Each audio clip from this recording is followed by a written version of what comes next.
बुद्ध वर्षकाळात 3 महिन्यांसाठी एका स्थळी थांबत असत. 4 महिन्यानंतर गावनगरांची भ्रमंती करीत लोकांना उपदेश देत असत. भिक्खूंमध्ये आज देखील चातुर्मास ठेवण्याची पद्धत आहे, परंतु त्यासाठी कोणत्याही भिक्खूंवर बंधन नाही. बुद्ध अंग देशात चारिका करीत असताना चंपानगरीत पोचले. तेथील गरगरा घागरा पोखरीचा आता तिथे पत्ता नाही.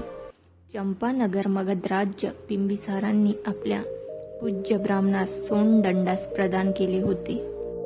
लोकवस्ती, तृण, काष्ठ, उदक, धान्य यांनी समृद्ध अशी चंपानगरी होती.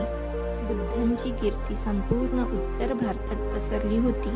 त्यामुळे ते जिथे जिथे जात तिथे तिथे लोक त्यांचे दर्शन व उपदेश.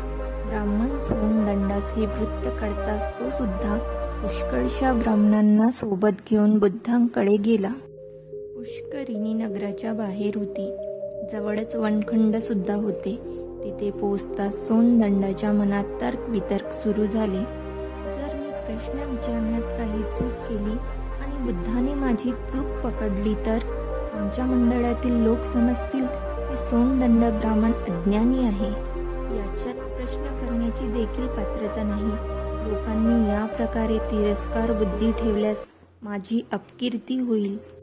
अपकीर्ती झाल्याने माझ्या लाभाचीही हानी होईल, कारण लौकिकामुळे यशामुळेच तर आम्हास लाभ प्राप्ती होते. आणि गौतमानेच एखादा असा प्रश्न केला आणि त्याचे उत्तर मला देता आले नाही तरी देखील तसेच होईल. एवढ्या जवळ आल्यानंतर येथून घरी परत जाणे देखील योग्य होणार नाही, कारण यावर देखील लोक हेच म्हणतील, सोंडंड ब्राह्मण फारच गर्विष्ठ आहे आणि सोबतच भित्रा देखील. हाच विचार मनात सुरू असताना सोंडंड तथागतांपाशी गेला. श्रमण गौतम जर मला येत असलेल्या बाबी संदर्भातच विचारणा करतील तर बरे होईल.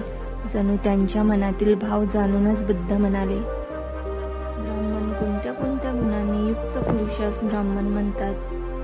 आणि स्वतःला ब्राह्मण समजणारा माणूस खोटे बोलणारा नसतो. सोंडंडाचे भाव फुलून आले. हेच तर त्याला पाहिजे होते. ही तर ब्राह्मणांच्या शास्त्रांतर्गत असलेली बाब होती. सोंडंड म्हणाला, 5 बाबींनी युक्त असलेल्या त्या बाबी आई वडील या दोघांकडूनही तो सुजात असावा. वेदाध्यायी मंत्रधर आणि 3 वेदांमध्ये पारंगत असावा. सुंदर दर्शनीय चांगल्या रंगाने युक्त असावा.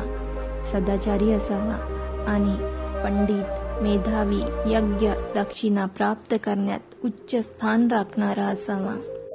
बुद्धांनी विचारले, काही या 5 बाबींपैकी एखादं कमी असल्यानंतर देखील तो ब्राह्मण असू शकतो? होय, वर्ण गोरा रंग नसला तरी चालू शकतो.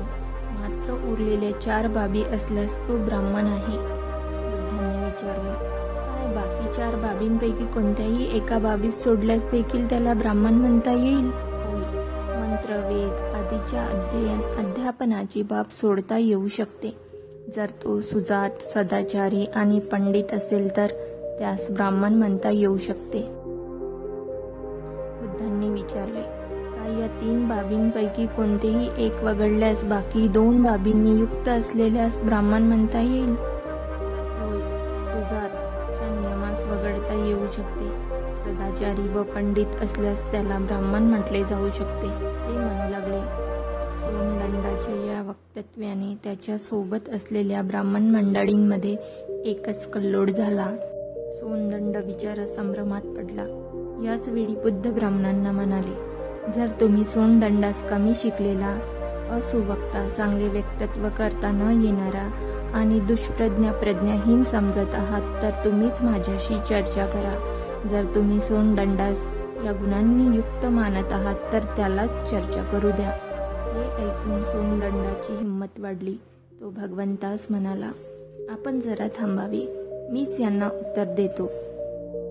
असे म्हणून सोंडंडाने आपला भाचा अंगद यास दाखवीत म्हटले, आपण सर्व आमचा भाचा अंगद यास पाहत आहात ना? होय तर. अंगद वर्णसंपन्न आहे. या सर्व मंडळीत श्रमण गौतमास वगळल्यास कोणीही त्याच्यासारखा सुंदर वर्ण रंग असणारा नाही. अंगद वेदाध्यायी, वेदपाठी, मंत्रधर, निघंटू, कल्प, व्याकरणासहित तिन्ही वेद आणि पंचम इतिहासातही पारंगत आहे. तो कवी आहे. तो माता पिता दोन्हीकडून सुजात आहे. जर अंगद असे असूनही हिंसा करतो, चोरी करतो, परस्त्री गमन करतो, खोटे बोलतो, मद्यपान करतो, तर सांगा त्याच्या वर्णरंगामुळे काय प्राप्त होईल? वेदाध्ययनाचे काय राहील? त्याच्या सुजात असण्याचे काय मोल राहील? ब्राह्मणांजवळ याचे उत्तर नव्हते. बुद्धाने पुन्हा विचारले. ब्राह्मणांजवळ याचे उत्तर नव्हते. बुद्धांनी पुन्हा विचारले. या दोन बाबींपैकी काय सोडल्यानंतरही ब्राह्मण म्हटले जाऊ शकते? सोनदंड म्हणाला, नाही. हे गौतम, शीला आचरणामुळेच प्रज्ञेला शुद्धता प्राप्त होते आणि प्रज्ञेमुळे शील प्रकाशमान होते. जेथे शील आहे तिथे प्रज्ञा आहे आणि जिथे प्रज्ञा आहे तिथे शील आहे. शीलवंताकडे प्रज्ञा असते आणि प्रज्ञावंताकडे शील. तरी देखील जगात शील, सदाचार यास प्रज्ञेपेक्षा प्रथम स्थानी मानले जाते. बुद्धांनी आचार आणि ज्ञान यास माणसाच्या श्रेष्ठत्वाची मुख्य कसोटी मानले आहे. सदाचारी व ज्ञानी पुरुष मग तो कोणत्याही जातीचा, कोणत्याही वर्णाचा व रंगाचा असो, त्याला ते श्रेष्ठ मानत होते. या प्रकारे भगवान गौतम बुद्धांनी जन्म नाही, गुण महत्त्वाचा आहे हे समजावून सांगितले.